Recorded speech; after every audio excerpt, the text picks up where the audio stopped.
friends, welcome back to another episode of Heart to Palate. Today I'm going to share the recipe which I learned from my mother-in-law. It's called shrimp masala. She calls it Kolambicha Kada. So let's get started.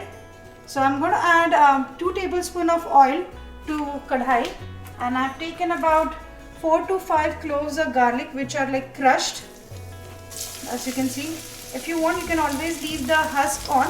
That also gives nice flavor to the curry. I've added about 3 to 4 medium-sized onions, finely chopped, because that's the base for the gravy in this curry. Onions and tomatoes. And she also uses a trick ingredient which I'm going to tell you in a minute.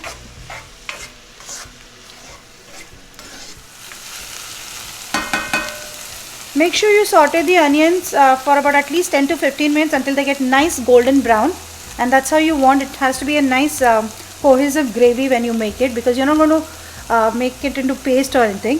So just keep sauteing the onions until they get nice golden brown. Now you can see our onions are nicely softened. They're pink in color, and some places they are also golden brown. So you don't want to just burn them now. At this stage I'm going to add the tomatoes. I've taken 2 medium-sized tomatoes, finely chopped, which I'm adding. Let them get softened a bit, about 5 minutes you can saute them. And then I'm going to start adding the masalas to this. Now this is the unique ingredient that she adds.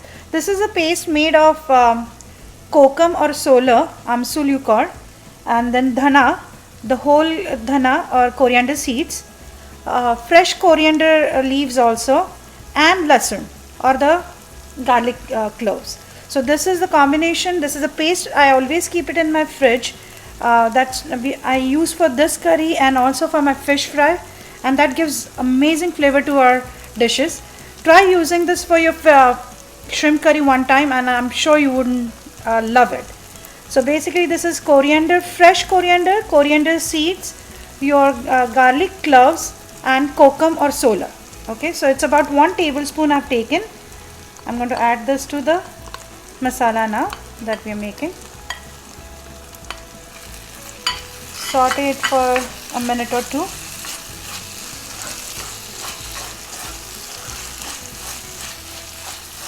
So this gives amazing flavor to this shrimp curry, Kolambicha Kada, that I calls. Now I'm going to add the rest of the masalas. Half a teaspoon of turmeric powder, 1 teaspoon of Malwani masala, and 2 to 3 teaspoons of red chili powder.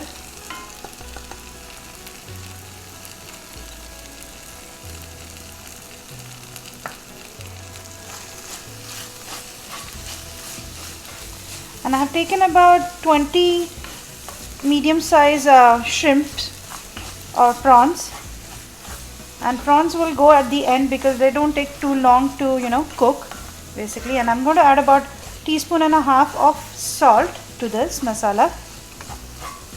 If you think the masala is sticking to the pan, you can always add half a bowl of water. Okay, so I'm going to add the shrimps now to this curry. And I'm going to add about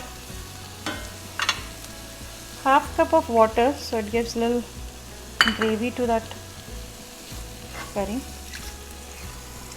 And now cover the pot and about 5 to 7 minutes, and your shrimp should be cooked. I'm going to add the salt also right now at this stage. Shrimps I had marinated with the salt, haldi powder, and red chili powder.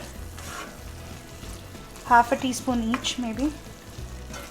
And 1/4 teaspoon of salt to it I added when I was marinating the shrimps. And then garnish with freshly chopped coriander, and your shrimp masala or Kolambicha Kada is ready to be served with, if you like, with rice or bhakri. That's the best option. Tandrachi bhakri tastes really good with that, and it should be ready. I'm adding about 1.5 teaspoons of salt to this. Now let it saute for about nice 5 to 7 minutes after this, so that the masala will come along. And just garnish with freshly chopped coriander and serve it with garma garam tandrachi bhakri or roti of your choice. Now look at the color of the gravy now. So our Kolambicha kala or shrimp masala is ready to be served. Serve it with garma garam tandrachi bhakri. And the recipe is in the description box below. And don't forget to like, share and subscribe. Heart to palate.